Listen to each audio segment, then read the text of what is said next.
You've made a decision you knew was wrong within the hour, and then you defended it for a week. Not because you found new reasons, because you couldn't stand the version of yourself that got it wrong. The regret didn't make you reconsider. It made you dig in harder. So why does being wrong make you louder instead of quieter? And who figured out how to use that against you? Here's the strange part. The more a choice costs you, the harder you defend it. Not less, more. A psychologist named Leon Festinger gave this a name in 1957. Cognitive dissonance. The mind cannot comfortably hold two clashing thoughts at once. I am a smart person, and I made a dumb choice cannot both sit still in your head. One of them has to move. And here is the trick your brain plays. It is easier to change the story than to change the self. So you don't admit the choice was bad. You promote it. You quietly gather every small reason it might have been fine, and you forget every reason it wasn't. You are not lying to anyone. You are lying to the one person who will always believe you. Festinger saw this up close. He studied a small group who believed a flood would end the world on a specific date. The date came. No flood. You would expect them to feel foolish and go home. Instead, the true believers became more certain, not less. They started recruiting. The bigger the embarrassment, the louder the faith. Feel that in something smaller. You bought the more expensive phone. Within a day, you noticed the cheaper one did almost everything the same. Did you return it? Or did you start explaining to yourself why the extra money was worth it for the camera? That explanation is not a conclusion. It is a repair job.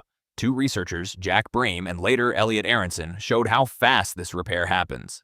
Ask someone to rate products, let them choose one, then ask them to rate everything again. The thing they picked suddenly looks better than it did minutes ago. The thing they rejected looks worse. Nothing about the products changed. Only the need to have been right changed. This is why the moment of choosing is the moment a system wants to capture. Because once you have chosen, you become the choice's defender for free. Watch how the interfaces you use every day are built around this. The subscription that makes you click "Yes, I'm sure" before you cancel. That extra click is not a delay. It is a chance for you to re-justify staying.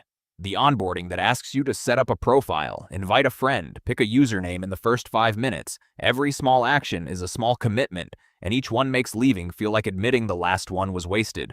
The sunk cost isn't your money, it's your self-image. A negotiator named Robert Cialdini called this commitment and consistency, and named it one of the deepest levers in human persuasion. Get someone to take one tiny public step toward a position, and they will keep walking in that direction to stay consistent with themselves, long after the reason for the first step is gone. So now turn it around, gently.